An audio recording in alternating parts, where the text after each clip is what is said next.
ayıpga buyurmaysiz. Qanaqa qilib etishni bilmayotgandim-da sizga. Keyingi ijara pulingizni qo'shib taqib bersam bo'ladimi?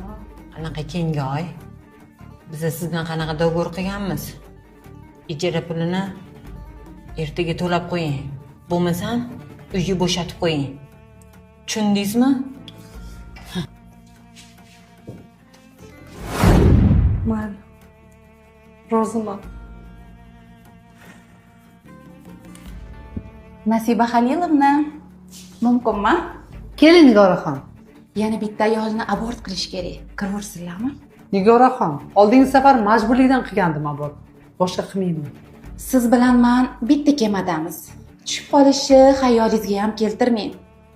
Siz ishingizni qiling, mehnatingizga yarasha pulingizni olasiz.